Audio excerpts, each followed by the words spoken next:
Donc, bienvenue à notre dernière séance de l'année 2024 de la MRC Domaine du Roi. Déjà la dernière séance. Ça va vite. Il va nous rester quelques séances après ça. Puis on va tomber en mode électoral.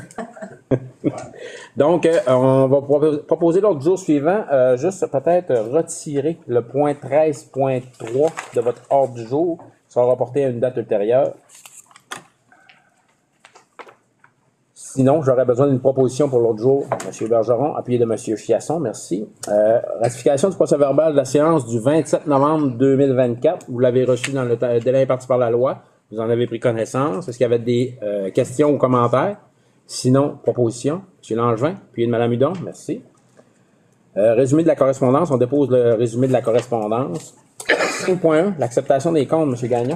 Oui, donc vous avez reçu la liste des comptes à payer qui totalise pour le fonds MRC 7 382,70 et le fonds TPI 3 002,76 pour un grand total de 10 385,46. Également, vous aviez là, la liste le rapport des dépenses engagées en vertu du règlement de délégation qui totalise pour le fonds MRC 67 364,95 et le fonds villégiature 751,43. Pour un grand total de 68 116,38. Questions? Commentaires? Position? M. Laprise, Mme Desliens, merci. 5.2, adoption du règlement 321-2024, l'imposition des quotes-parts aux municipalités pour l'année 2025. Oui, donc les prévisions budgétaires ont été adoptées lors de la séance du 27 novembre dernier. Dans ce cadre-là, également, il y a un avis de motion qui a été donné afin d'adopter ce soir le règlement 321-2024 qui vient prévoir l'imposition des quotes-parts aux municipalités pour l'année 2025. Proposition. Mme Hudon, appuyée de Mme Bérère. 5.3, adoption du règlement 322-2024, taux de taxes et tarifs de compensation pour les services du territoire non organisé. Oui, dans le même ordre d'idée, mais cette fois-ci pour le TNO dont les prévisions budgétaires ont été adoptées lors de la séance du 27 novembre dernier. Vous avez là, le projet de règlement qui vient prévoir les taux de taxes foncières et les taxes pour la cueillette et la disposition des matières résiduelles. Donc, l'avis de motion et le projet de règlement avaient été déposés lors de la dernière séance. Proposition. M. Bergeron, M. Privé, merci. 5.4, renouvellement de la cotisation à la Fédération québécoise des municipalités pour l'année 2025. Oui, c'est pour le renouvellement de l'adhésion de la MRC et des municipalités rurales à la Fédération québécoise des municipalités pour 2025. C'est un total de 14 080 et 8 taxes incluses. Tout ça va être là, versé en 2025 et c'est prévu au budget. Proposition. M. Bouchard, Mme Plourde, merci. 5.5, renouvellement de la cotisation à l'Union des municipalités du Québec pour l'année 2025. Oui, la MRC adhère également à l'Union des municipalités du Québec. Donc, pour cette association, c'est 838 incluant les taxes pour 2025 prévues au budget. Proposition. Mme Laroche, M. Langevin, merci. 5.6, excédent de fonctionnement affecté pour des immobilisations en ingénierie. Oui, dans nos prévisions budgétaires 2024, on avait une somme de 10 000 qui était prévue par le département d'ingénierie pour faire une réserve en prévision du remplacement à venir du GPS. Puisque c'est une somme aux alentours d'une quarantaine de mille, on veut là, le prévoir sur quelques années au lieu de l'imposer aux municipalités participantes en un seul exercice. On a fait la même chose là, dans le budget 2025. Donc, pour se conformer aux normes comptables, il faut adopter une résolution pour autoriser la création d'un surplus affecté aux fins du remplacement de l'équipement. Donc, vous pourriez adopter cette résolution ce soir. Mme Plourde, puis de Mme Laroche, merci. En aménagement du territoire, 6.1.1, avis à la commission 5.7, affectation du surplus accumulé pour combler le déficit de 2024 prévu du TNO. Oui, en date là d'aujourd'hui, on estime que le TNO va avoir un déficit estimé de 67 500 $, ce qui est expliqué par des dépenses supplémentaires de 89 000 $ en programme d'investissement routier. C'est parce qu'on a des reports là d'années des années antérieures. Donc, on va aller le chercher ces montants-là via le surplus accumulé, mais il faut le prévoir par résolution. On a quand même eu des revenus supplémentaires de 21 500 qui vient là compenser là le montant supplémentaire de la dépense. Donc, notre résolution là va être quand même générale parce que suite aux écritures de fin d'année, le montant peut varier un petit peu. Donc, ça sera pour adopter une résolution afin de combler le déficit 2024 du TNO à même le surplus accumulé. Proposition, M. Bouchard, Mme Hudon. Merci. Aménagement du territoire 6.1.1, avis de la Commission de protection du territoire agricole du Québec, le dossier 446-498, l'aérodrome Lac-Saint-Jean. Oui, alors on a reçu de la CPTAQ une demande d'avis pour un dossier qui a été déposé par l'aérodrome Lac-Saint-Jean. En fait, ça vise à implanter une installation de captage d'eau souterraine pour desservir les installations de l'aéroport. Donc, après analyse de la demande, c'est conforme et vous pourriez adopter un avis favorable sur la demande qui a été déposée, qui sera adressée à la CPTAQ. Question. M. Gibbons, Mme Laroche, merci. 6.2.1, directive de changement numéro 1, aménagement d'une piste cyclable, projet 13B à Albanil. Oui, donc suite au projet de construction d'une nouvelle section de piste du côté d'Albanil, les travaux ont été réalisés au mois d'octobre par Excavation Fernand Boilard. Donc, suivant ces travaux-là, il y a une directive de changement qui a été émise pour des travaux non prévus aux plans et devis pour un montant de 410,23. Donc, ce soir, vous pourriez autoriser le paiement de ce montant-là qui est demandé par l'entrepreneur. Proposition. M. Chiasson, pied de. Mme Béret, merci. 6.2.2. Hein? Béret, oui, excusez. 6.2.2, décompte progressif numéro 2, aménagement d'une piste cyclable, projet 13B, toujours Albanil. Oui, donc toujours dans le même dossier, on a reçu le décompte progressif numéro 2, lequel l'entrepreneur demande un montant de 10 201,78 incluant les taxes. Donc, c'est une recommandation de paiement qui a été approuvée par le surveillant de chantier. Ce soir, vous pourriez approuver le paiement du montant qui est demandé. Proposition. M. Privé, pied de. C'est la prise, merci. 6.2.3, décompte progressif numéro 2, réfection du pavage, projet 6A à Desbiens. Oui, donc un autre projet qu'on a réalisé l'automne dernier, ça consiste à la réfection d'une section du côté de la municipalité de Desbiens. Donc les travaux également ont été réalisés au courant du mois d'octobre suivant la fermeture de la piste cyclable de la véloroute des Bleuets. Donc l'entrepreneur demande un paiement de 6 554,74 incluant les taxes. Ça correspond à la libération de la retenue de 5% qui a été remplacée par un cautionnement d'entretien par l'entreprise. Donc ce soir, vous pourriez autoriser le paiement à Asphalte Henri Laberge d'un montant de 6 554,74. Proposition, M. Bouchard, appuyé de. Mme Desbiens, merci. Développement territorial et socio-économique. Le 7.1, adoption de projet, fonds de développement, domaine du roi maintenant. Je peux y aller. Deux projets ont été adoptés sont à adopter dans les enveloppes locales des municipalités de Chambord et de Roberval. Le premier du côté de Chambord, c'est le réaménagement du terrain de baseball pour un montant de 42 521. Le deuxième, c'est l'acquisition d'une tente igloo et d'une remorque fermée pour le festival d'hiver de Roberval dans l'enveloppe locale toujours pour un montant de 35 000 le Conseil pourrait adopter et financer des projets SIO pour un montant total de 77 000 et 521. Proposition, M. Bergeron, Mme Hudon, merci. 7.2, adoption des projets, programme d'appui collectivité du ministère de l'Immigration, Francisation et d'Intégration, le PAC-MIFI, activité de rapprochement interculturel.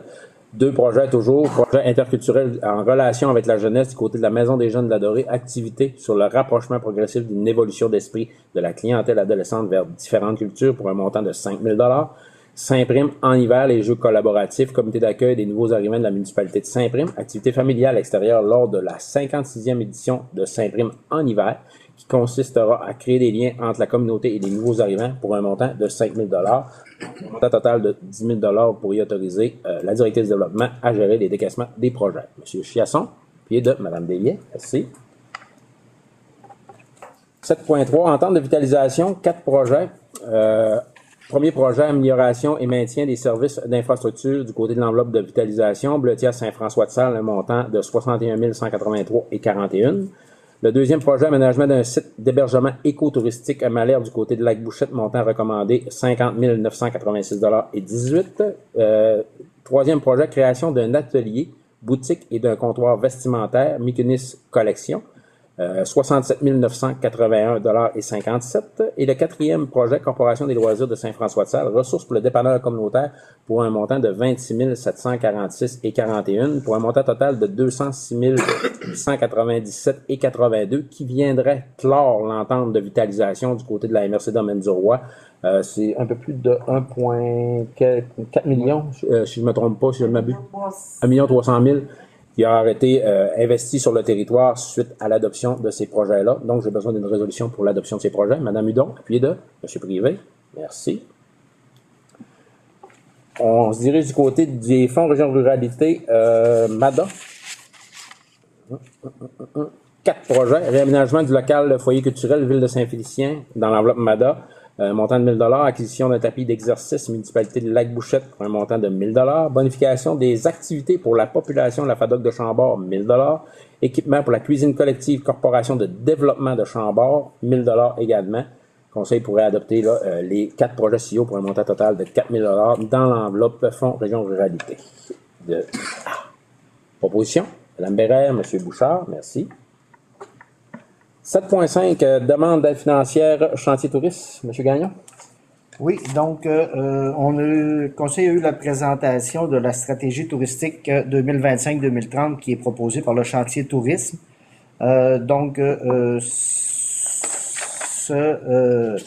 Cette stratégie-là prévoit le développement et la structure de l'offre, la mise en marché et l'expérience visiteur, ainsi que la concertation et l'accompagnement.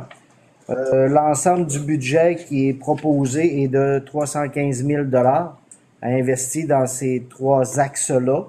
Ce qui est proposé, c'est dans le cadre du budget 2025, il y a eu une somme de prévue de 265 000 $, donc qui est financée à 140 000 provenant du FRR et 125 000 provenant du Fonds de développement hydro.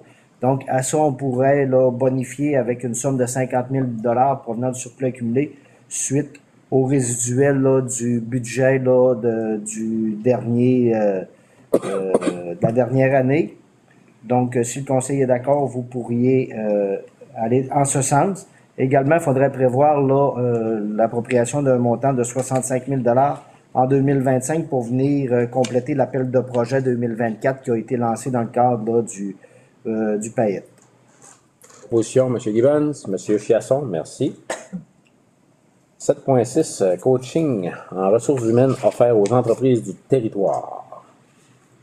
Oui, je te laisse aller. Oui, donc la MRC a déjà offert ce service-là là, en 2024 là, à une vingtaine d'entreprises qui ont bénéficié là, de 5 heures de coaching par entreprise qui a été offerte là, via des consultants externes. Le tout pour améliorer leur processus de dotation, d'intégration et de fidélisation de leur main-d'œuvre. Donc, afin de prévoir là, le même programme en 2025, le Conseil pourra autoriser une demande d'aide financière auprès de Services Québec pour instaurer ce même type de projet. Pour la MRC, ça sera une somme de 9 700 $ à réserver à même nos fonds qui est prévu au budget et demander une aide financière de 14 900 $. Et le tout autorisé, Mme Audrey Doucette, la directrice du service aux entreprises, à procéder à la signature de l'entente et autoriser l'engagement des dépenses. Est-ce que accompagnement en place de coaching pourrait toujours fonctionner? Oui, effectivement. Parfait, merci. Proposition? M. Bergeron, pilier de Mme Bérère, merci. Transport 9.1, transport collectif, modification de la tarification applicable aux services de transport adaptés. M. Bouchard? Donc, suite à une recommandation là, qui a été soumise à la MRC par le conseil d'administration d'Accès Transport Domaine du Roi, il y a une majoration de la tarification au transport adapté là, qui vous est soumise.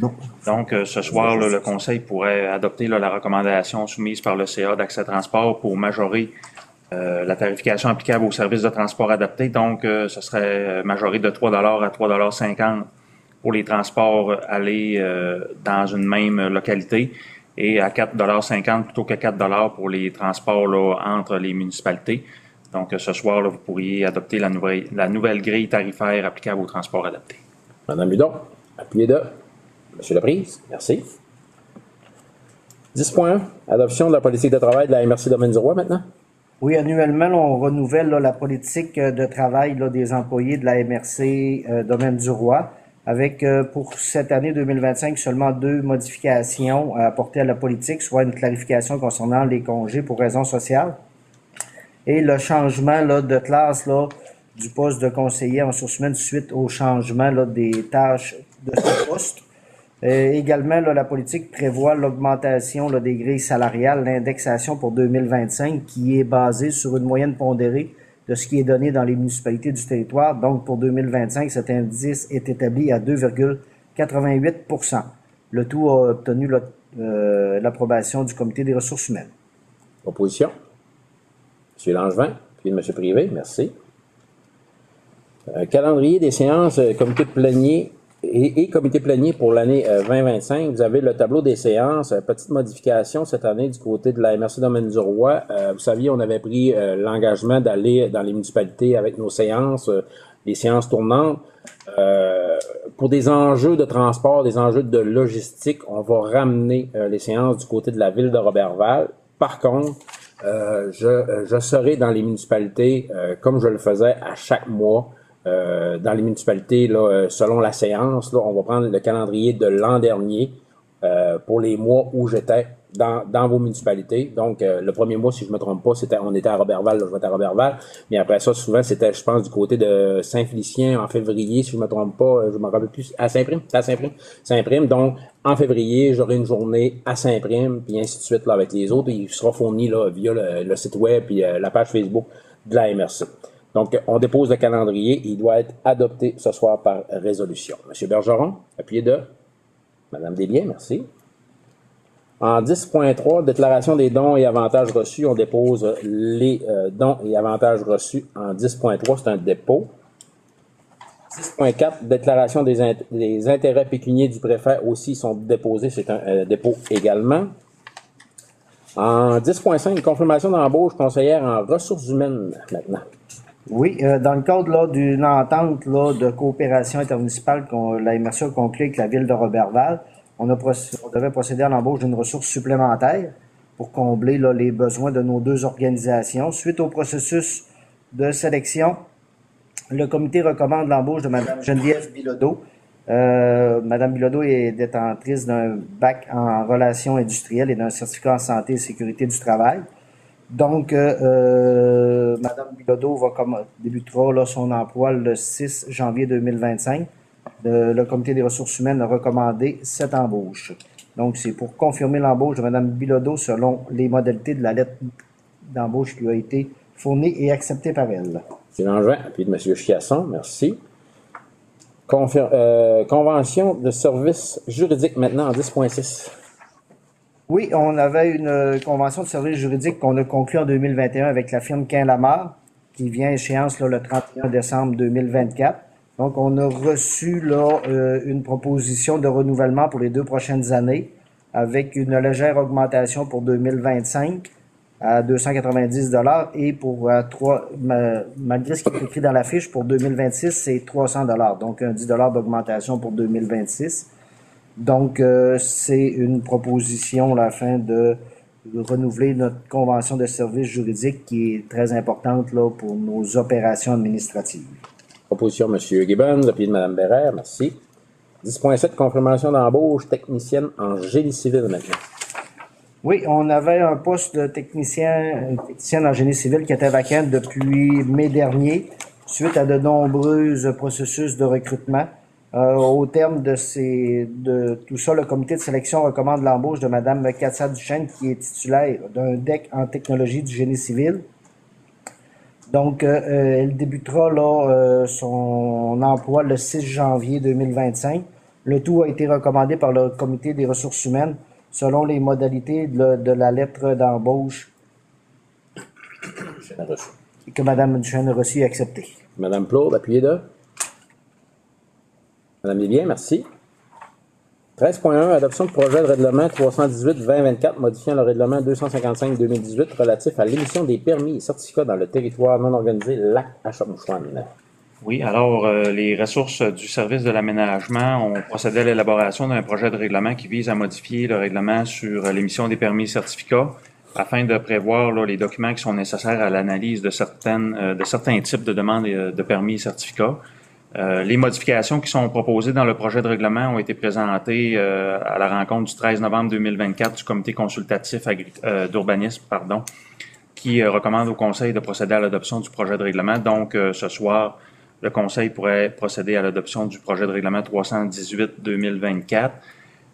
On adoptera là, la version finale du règlement là, au début de l'année 2025. Proposition, M. Bouchard, Mme Hudon. Merci. 13.2, adoption du premier projet de règlement 319-2024 modifiant le règlement 252-2018 relatif aux zones dans le territoire non organisé, au zonage dans le territoire non organisé. Oui, donc il y a une modification également là, du règlement de zonage du TNO, Lac-Achouapmouchouane, qui a été élaboré là, par mon équipe. Ça vise là, à modifier le règlement de zonage pour apporter différentes modifications là, au contenu, pour tenir compte, là, par exemple, de changements aux lois, au règlement là, provincial, des ajustements aussi au niveau là, de l'interprétation qui est faite du règlement. Donc, c'est également un projet de règlement qui a été soumis au CCU en novembre et qui vous a été recommandé là, pour approbation. Donc, ce soir, là, vous pourriez adopter le premier projet de règlement 319-2024. Pour la suite des choses, il y aura une assemblée publique de consultation le 14 janvier prochain. Avec le 21. 21, oui, OK, c'est vrai. 21 janvier. 21 janvier. Donc, deuxième projet là, et consultation publique qui sera tenue à ce moment-là. Donc, l'adoption finale du règlement devrait se faire en février 2025. Position. M. Laprise, M. Bouchard, merci. On serait rendu à la période de questions. Peut-être mentionner que dernièrement, on a modifié la période de questions. Bien, il y a plusieurs choses qu'on devait modifier dans la séance, là, le déroulement de la séance, dont la période de questions. Le mentionner, c'est d'une durée maximum de 20 minutes à chaque séance. Tout membre du public présent désirant poser une question devra s'identifier, s'adresser au président de la séance, déclarer à qui sa question s'adresse, ne poser qu'une seule question et une sous-question sur le même sujet. Chaque intervenant bénéficie d'une période de 5 minutes pour poser une question et une sous-question, après quoi le président de la séance peut mettre fin à cette intervention.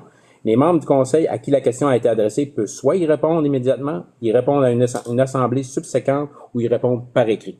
Ça met un peu la table là, pour la période de questions selon les changements qu'on a apportés à la dernière. C'est la dernière séance qui a été adopté le nouveau règlement. Oui. Donc, période de questions. Bonsoir, Jean-François Robert de Saint-Félicien. Ma question va porter sur l'espèce de débat qui a cours sur les pays oxo-dégradables et oxo-biodégradables, pour lequel je suis déjà intervenu ici à plusieurs reprises au nom du projet d'initiative citoyenne pour l'amélioration du bassin versant de la rivière à l'Ours à Saint-Félicien. Ça fait suite à l'adoption lors de la séance du 8 octobre par la MRC d'une demande adressée au ministère concerné, MAPAC et MLCP, le ministère de l'Environnement, d'encadrer de façon réglementaire l'utilisation des plastiques en agriculture. Oui. Bon, bien que nous autres, on accueille très favorablement cette action-là, on pense que, compte tenu des données dont on dispose, c'est malheureusement insuffisant parce que, selon nous, il y a une urgence. Je vais passer tout de suite, je ne lirai pas les arguments non, je l'ai, votre lettre. Passer tout de suite à ce qu'on vous demande, ce qu'on vous a demandé dans la lettre qu'on a fait parvenir à chacun des maires, une des mairies, ainsi qu'à vous, M. le Préfet. Donc, mes questions qui sont relatives à ce qu'on vous demande s'adressent à tout le monde qui est ici présent. Oui. Je vais lire ce qu'on vous demande, tout simplement, puis ensuite j'irai avec mes questions qui sont, vous allez le voir, assez simples. Nous réitérons notre demande auprès de la MRC de mettre en œuvre les pouvoirs dont elle dispose en vertu de la loi sur le caractère collectif des ressources en eau et également en vertu de la loi sur l'aménagement et l'urbanisme pour assurer la protection des milieux humides et hydriques, pour interdire l'utilisation de la technologie associée aux plastiques oxodégradables ou oxobiodégradables sur son territoire. Cela, tant que la réglementation ne sera pas en vigueur, ne sera pas en place, que des données objectives n'en assureront pas l'innocuité, tant pour l'environnement que pour la santé publique. Dans l'intervalle, nous demandons à la MRC d'exiger du MAPAC qu'il réoriente son aide financière à la culture du maïs en grande culture au Saguenay-Lac-Saint-Jean vers des pratiques qui ne comportent pas de film plastique. Tout simplement parce qu'actuellement, les alternatives qui sont étudiées dans notre milieu visent simplement à remplacer les films plastiques par d'autres films plastiques. Or, les alternatives résident dans l'utilisation, dans la non-utilisation de films plastiques. Ça existe déjà, il y a des expériences concluantes ailleurs qui se font. Bon, l'explication s'arrête là. Nous appuyons la proposition du professeur Paré, qui est le principal rédacteur de l'article des chercheurs de l'UQAC spécifiquement sur les films oxobiodégradables et oxodégradables.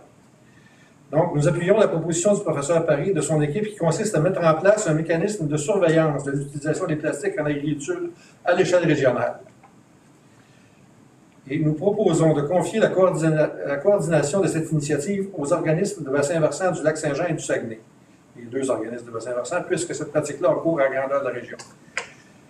À cette fin, nous demandons à la MRC de contribuer au financement de cette initiative, en proportion du territoire que nous avons occupe là-dedans.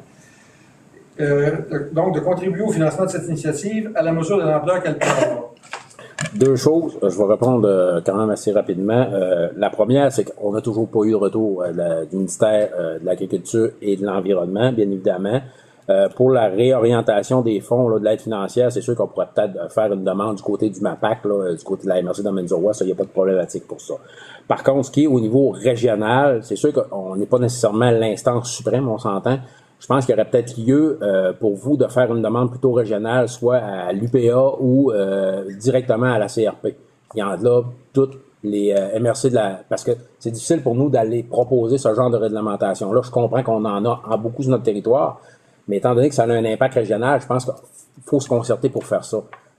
Surtout parce que on avait validé du côté de nos procureurs à l'implantation d'une telle réglementation-là, puis ça vient en contresens avec d'autres règlements puis qui viendraient nous mettre un peu en porte-à-faux sur la réglementation, puis on pourrait être passible de poursuite.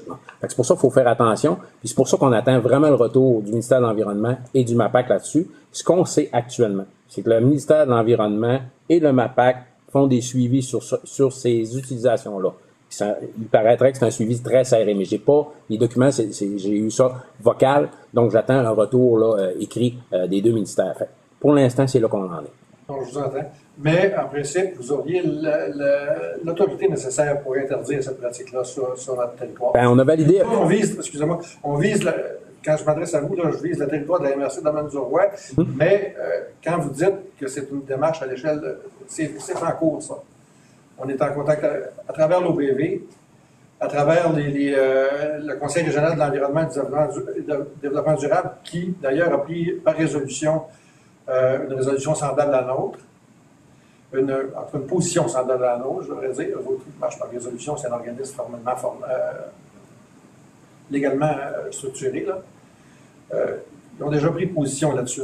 Alors, ça se fait à l'échelle régionale. On n'a pas eu cette position-là Non, c'était adopté lors de leur dernier conseil d'administration. Peut-être attendre d'avoir la résolution pour voir ce qu'il y en est, premièrement. Ça, c'est clair, puis voir un peu au niveau. Dans le même sens que nous, là. Parfait.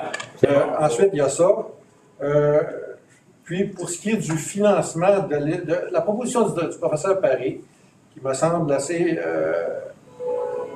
me semble un outil dont on devrait se munir ici, parce qu'il faut considérer maintenant les microplastiques, les plastiques et les microplastiques, comme des contaminants, même titre que les pesticides et les fertilisants qui sont en surplus dans l'environnement. Alors, c'est ce qu'il propose de faire, puis ça vient pallier sa proposition à une lacune actuellement au ministère de l'Environnement qui tient au fait que le ministère de l'Environnement ne dispose pas de protocole d'échantillonnage de ces plastiques-là, ni dans le sol, ni dans l'eau.